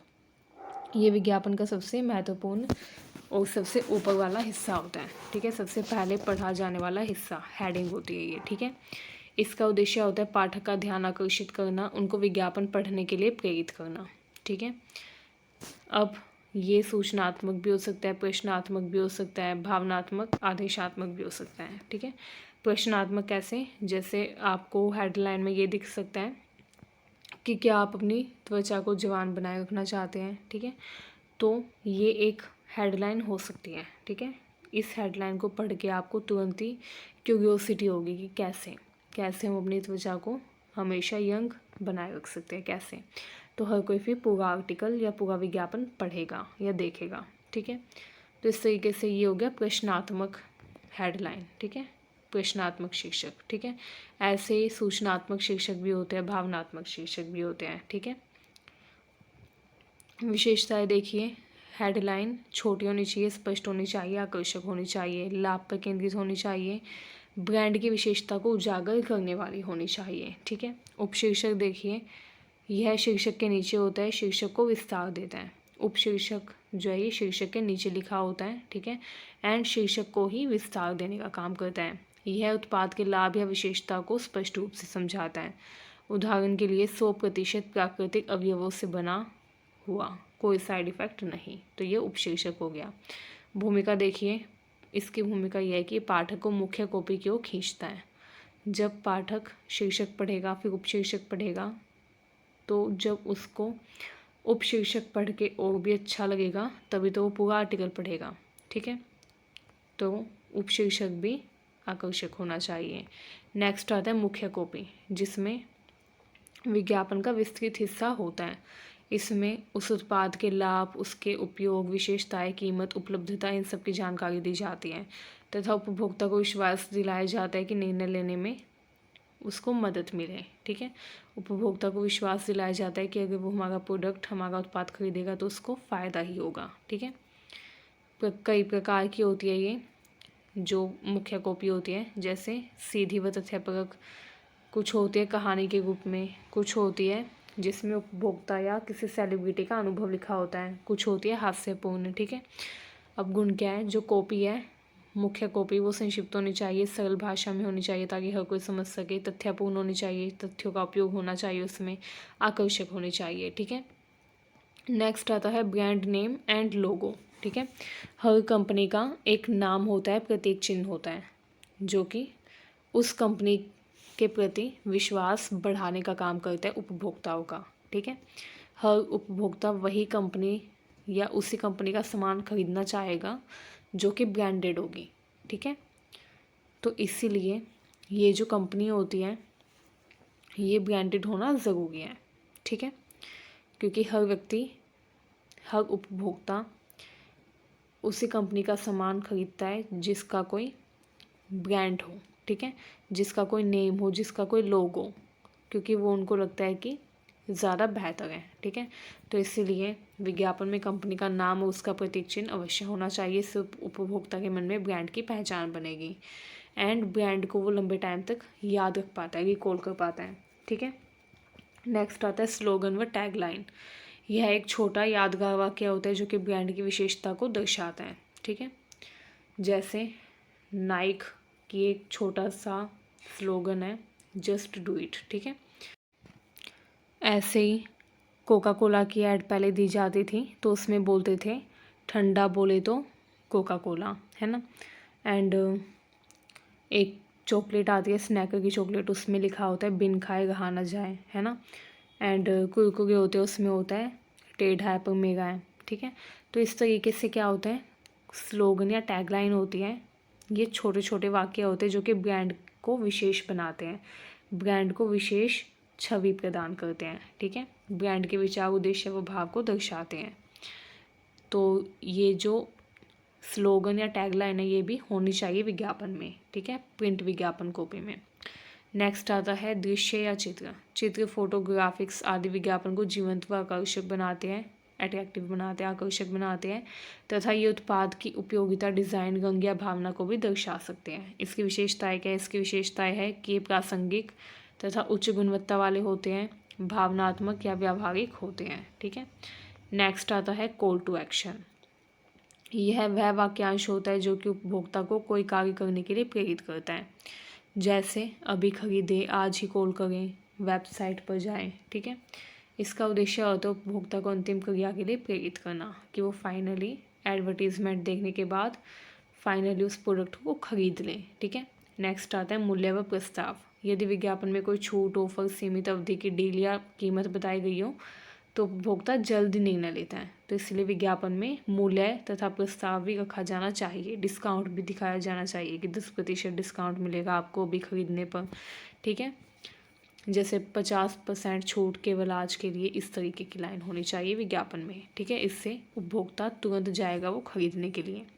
नेक्स्ट आता है संपर्क विवरण। कॉन्टैक्ट इन्फॉर्मेशन होनी चाहिए विज्ञापन में, ताकि उपभोक्ता पता लगा सके कि उसको अगर ये प्रोडक्ट खरीदना है तो कौन से फ़ोन नंबर पे फ़ोन करना होगा, कौन सी वेबसाइट पे मेल डालना होगा, ठीक है, दुकान का पता इत्यादि उस पर होना चाहिए।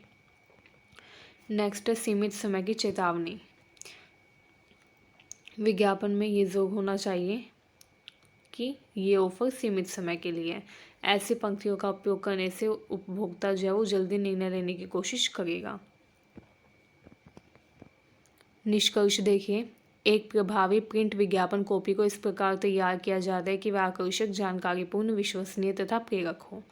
इसके सभी तत्व मिलकर उपभोक्ता को आकर्षित करते हैं एंड ब्रांड को यादगार बनाते हैं, ठीक है, तथा क्रय की प्रेरणा भी देते हैं। नेक्स्ट क्वेश्चन देखिए। नेक्स्ट क्वेश्चन है विज्ञापन मीडिया के विभिन्न प्रकार कौन कौन से हैं, प्रत्येक के लाभ व हानियाँ बताइए। तो विज्ञापन मीडिया जो है वो माध्यम होते हैं जिनके द्वारा कंपनी क्या करती है, अपने उत्पाद या सेवा की जानकारी जनता तक पहुंचाती है, ठीक है। अब प्रत्येक मीडिया का उपयोग विज्ञापन के उद्देश्य, बजट व लक्षित दर्शकों के आधार पर किया जाता है। मीडिया का उपयोग जो कंपनीज़ है वो इस बेसिस पर करती है कि उनका उद्देश्य क्या है, ठीक है। जैसे अगर उनको तुरंत इन्फॉर्मेशन पहुंचानी हो तो वो सोशल मीडिया का उपयोग करेगी, ठीक है, विज्ञापन के लिए। अगर उनका बजट कम है तो वो डिजिटल मीडिया का यूज़ करेगी, ठीक है। अगर बजट ज़्यादा है कंपनी का, कंपनी ज़्यादा पैसे विज्ञापन में खर्च कर सकती है तो वो ट्रेडिशनल मीडिया यानी कि पारंपरिक मीडिया का भी उपयोग करेगी, ठीक है, जिसमें न्यूज़पेपर, रेडियो, टेलीविज़न ये सब शामिल है, ठीक है, जिसको ब्रॉडकास्ट मीडिया भी बोलते हैं, ठीक है, या फिर प्रिंट मीडिया का यूज़ करेगी। तो इस तरीके से प्रत्येक मीडिया का उपयोग विज्ञापन करने के लिए कंपनीज़ करती है, ठीक है। एंड वो इस बेसिस पर करती है कि उनका उद्देश्य, बजट व लक्षित दर्शक कौन है, ठीक है। विज्ञापन मीडिया के कई प्रकार हैं, जैसे प्रिंट मीडिया, इसमें समाचार पत्र, पत्रिकाएँ, ठीक है, पोस्टर, ये सब शामिल है, मैगज़ीन, ठीक है। इसका फ़ायदा यह है कि विस्तृत जानकारी देती है, ठीक है, स्थानीय व राष्ट्रीय दोनों स्तरों पर इसकी पहुंच होती है। इनको हम इकट्ठा करके संग्रह करके रख सकते हैं लंबे टाइम तक, बार बार इन्हें पढ़ सकते हैं। इनकी लागत कम होती है, ठीक है, स्थानीय विज्ञापन के लिए यूज़ होते हैं, इनकी लागत कंपैरेटिवली कम होती है, ठीक है, ब्रॉडकास्ट मीडिया से। हानि देखिए, हानि क्या है, इसमें दृश्य व ध्वनि का अभाव होता है, सिर्फ जो पढ़े लिखे लोग हैं वही पढ़ सकते हैं, इसका फ़ायदा उठा सकते हैं। सीमित रचनात्मकता होती है इसमें, कम ध्यान अवधि, लोगों का ध्यान जो है वो ज़्यादा टाइम तक ये खींच नहीं पाती, ठीक है। नेक्स्ट आता है इलेक्ट्रॉनिक मीडिया। इसमें शामिल है टेलीविज़न, ठीक है, जो दृश्य व श्रव्य दोनों प्रभावों से युक्त होता है, ठीक है। इसमें हम देखते भी हैं, सुनते भी हैं। इसकी व्यापक पहुंच होती है, ब्रांड की पहचान बनाने में सहायता करती है, मनोरंजक होती है, ठीक है, मनोरंजक होने के साथ साथ आकर्षक भी होती है, ठीक है, आकर्षक प्रस्तुति इसमें दी जाती है उत्पाद की। हानि देखिए क्या क्या है, महंगा होता है टेलीविज़न, विज्ञापन समय जो है सीमित होता है, एक ऐड 2 या 3 मिनट की होती है, इससे ज़्यादा नहीं होती, ठीक है। दर्शक चैनल को बदल भी सकते हैं कभी भी रिमोट से। छोटे ब्रांड्स के लिए कठिन होता है क्योंकि उनका इतना बजट भी नहीं होता, एंड बजट ना होने के कारण वो ज़्यादा इसमें पैसे खर्च नहीं कर पाते, तो छोटे ब्रांड्स के लिए कठिन है, जिसकी वजह से छोटे ब्रांड्स को जो उपभोक्ता है वो जान ही नहीं पाते, ठीक है। नेक्स्ट है रेडियो। रेडियो जो है इसका लाभ क्या क्या है, किसकी लागत कम होती है, स्थानीय श्रोताओं तक आसान पहुंच होती है इसकी, ठीक है। वाहन में काम करते समय कभी भी ये सुना जा सकता है, ठीक है, तेज़ी से प्रसारण इसमें संभव है। हानि इसकी यह है कि ये सिर्फ श्रव्य माध्यम है, इसमें हम देख नहीं सकते, दृश्य माध्यम नहीं है ये, दृश्य प्रभाव इसमें नहीं होता, ध्यान अवधि सीमित होती है, कई बार सुनते सुनते भी हम बोर हो जाते हैं, ठीक है। ब्रांड की पहचान बनाना भी कठिन होता है। नेक्स्ट है बाहरी मीडिया। इसके उदाहरण है होर्डिंग, बैनर, पोस्टर, बस या ट्रेन, ठीक है। इसके लाभ ये हैं कि 24/7 लोग इसको देखते रहते हैं, क्योंकि रोड पर, सड़कों पर बैनर, पोस्टर इन सब के रूप में होते हैं। ठीक है, बस या ट्रेन पर भी हमें विज्ञापन कई बार दिखाई देते हैं, कागज़ लगे हुए। ठीक है, तो वो बाहरी मीडिया होती हैं। एंड 24 घंटे 7 दिन लोग उसको देख सकते हैं। ठीक है, आवाजाही क्योंकि लोगों की सड़कों पर रहती है, तो 24/7 इनको देख सकते हैं। अधिक बार दिखाई देने के कारण ये याद रहते हैं, हमेशा याददाश्त में रहते हैं। यात्रियों व ग्राहकों के लिए उपयुक्त होते हैं। स्थानीय प्रचार में ये सहायता करते हैं। ठीक है, हानि देखिए, हानि क्या है इसकी कि ये सीमित जानकारी दे सकते हैं, मौसम से प्रभावित हो सकते हैं, स्थान की सीमाएं भी कई बार होती हैं, एंड उच्च लागत। ठीक है, कई बार इनकी लागत भी उच्च पड़ती है। डिजिटल मीडिया में social media, website, email, YouTube, mobile apps ये सब शामिल हैं। ठीक है, जैसे यूट्यूब पे ऐड आती है, वेबसाइट पे ऐड आती है, ईमेल पे मैसेज आते होंगे आपके पास कि ये प्रोडक्ट खरीदिए। ठीक है, इसके लाभ क्या है, ये इंटरेक्टिव होता है। ठीक है, मतलब लोग जो कंज्यूमर्स है, उपभोक्ता है, वो फीडबैक दे सकते हैं वापस। जैसे फेसबुक पे आपने कोई ऐड देखी तो आप उसका फीडबैक दे सकते हैं। ठीक है, रिव्यू दे सकते हैं। लक्षित दर्शकों तक इसकी सटीक पहुंच होती है। आंकड़ों के द्वारा परिणामों की निगरानी रखी जाती है। कम लागत आती है इसमें, एंड प्रभाव इतना ज़्यादा होता है। ठीक है, आइए अब देखते हैं हानियाँ। इसकी हानि भी है, जैसे इंटरनेट व तकनीक पर निर्भर है ये, गोपनीयता व डेटा सुरक्षा संबंधी समस्याएं हो सकती हैं। विज्ञापन अवरोधक का इसमें प्रभाव देखने को मिलता है। बहुत अधिक प्रतिस्पर्धा इसमें करनी पड़ती है। ठीक है, कई बार क्या होता है, हैकर्स हमारी जो पर्सनल इन्फॉर्मेशन है, हमारा डेटा है, उसको चुरा सकते हैं, तो प्राइवेसी हार्म हो सकती है, गोपनीयता का उल्लंघन हो सकता है, तो ये हानि है इसकी। ठीक है, एंड विज्ञापन अवरोधक क्या है, जैसे आपने देखा होगा कुछ ऐप्स होते हैं जिन पे एडवर्टीज़मेंट आती हैं, तो ताकि आपको वो एड्स ना देखनी पड़े तो आप प्रीमियम ले सकते हैं। ठीक है, जैसे यूट्यूब प्रीमियम भी होता है, जिसको लेने के बाद फिर ऐड नहीं आती। ठीक है, तो ऐसे जब हम प्रीमियम ले लेते हैं तो उसको विज्ञापन अवरोधक बोलते हैं। तो इसमें डिजिटल मीडिया में विज्ञापन अवरोधक होता है। ठीक है, हम विज्ञापन को रोक सकते हैं थोड़े पैसे एक्स्ट्रा देकर। ठीक है, नेक्स्ट है सिनेमा थिएटर मीडिया, जो सिनेमा में दिखाई जाती है एडवर्टीज़मेंट्स, विज्ञापन। ठीक है, इसका लाभ यह है कि बड़ी स्क्रीन पर दिखाया जाता है, उच्च दृश्य प्रभाव होता है इसका, ये ध्यान केंद्रित करता है दर्शकों का। ठीक है, स्थानीय प्रचार के लिए उपयोगी है, एंड ये ब्रांड की स्मरण शक्ति बढ़ाता है। लंबे टाइम तक उस ब्रांड की चीज़ें, उस ब्रांड के प्रोडक्ट्स हमारे दिमाग में रहते हैं। ठीक है, हानि इसकी यह है कि इसकी सीमित पहुंच होती है, दर्शक विज्ञापन से बचने की कोशिश करते हैं, दर्शकों की विविधता कम, सीमित विज्ञापन समय होता है। ठीक है, नेक्स्ट क्वेश्चन देखिए, ASCI पर भी एक क्वेश्चन ज़रूर आता है। तो ASCI क्या है, विज्ञापन नियमन क्या है, आइए देखते हैं। भारत में विज्ञापन गतिविधियों पर नियंत्रण रखने के लिए कई कठोर कानून नहीं बनाए गए। ठीक है, कोई कठोर कानून हमें नहीं मिलता जो कि विज्ञापन गतिविधियों पर नियंत्रण रखने के लिए बनाया गया हो। ठीक है, हालांकि कुछ संस्थाएं बनाई गई हैं, कुछ वैधानिक प्रावधान है जिनका उद्देश्य है उपभोक्ताओं को भ्रामक, अनैतिक तथा असंवेदनशील विज्ञापनों से बचाना। ठीक है, जैसे भारतीय दंड संहिता IPC में झूठे दावे व धोखाधड़ी वाले विज्ञापनों के बारे में कहा गया है कि ये दंडनीय है। ठीक है, ऐसे विज्ञापन जो झूठी जानकारी दे, धोखाधड़ी करें। उपभोक्ता संरक्षण अधिनियम 2019 जो है ये भ्रामक व भेदभावपूर्ण विज्ञापनों के विरुद्ध कार्रवाई का प्रावधान देता है। ठीक है, कंपनी अधिनियम 2013 जो है ये वो कंपनियां जो कि झूठे या गलत विवरण देती है, उनसे विज्ञापन ना करने के बारे में बोलता है। ठीक है, ये बोलता है कि जो कंपनी झूठे या गलत विज्ञापन दे रही है, ठीक है, उन पर कड़ी कार्रवाई होनी चाहिए। ठीक है, drugs and magic remedies act, ये दवाओं से संबंधित झूठे दावे करने वाले विज्ञापनों पर प्रतिबंध लगाते हैं। तो ये तो थे कुछ कानून। ठीक है, जो कि विज्ञापन पर प्रतिबंध लगाते हैं, अनैतिक विज्ञापन पर। ठीक है, आइए अब हम ASCI के बारे में देखते हैं। ASCI यानी कि advertising standard council of India, 1985 में ये एक स्वनियामक संस्था के रूप में शुरू हुई। ठीक है, इसका उद्देश्य था उपभोक्ताओं के हितों की रक्षा करना, विज्ञापन में नैतिकता बनाए रखना। ASCI की भूमिकाएं देखिए। कोड ऑफ एथिक्स बनाना, मतलब कि ये विज्ञापनों को सच्चा, ईमानदार व उपयुक्त बनाने के लिए नैतिक दिशा निर्देश तैयार करता है। उपभोक्ताओं द्वारा किए गए शिकायतों की जांच करता है। ज़रूरत पड़ने पर विज्ञापन में सुधार या विज्ञापन बंद करने का निर्देश भी दे सकता है। टीवी, प्रिंट, डिजिटल आदि जो मीडिया है उन पर चलने वाले विज्ञापनों की निगरानी रखता है। केंद्र व राज्य सरकारों को विज्ञापन नीति से जुड़ी सलाह देता है। ठीक है। नैतिक व उपभोक्ता सुरक्षित विज्ञापन के लिए कार्यशालाएं व सेमिनार आयोजित करता है। निष्कर्ष देखिए।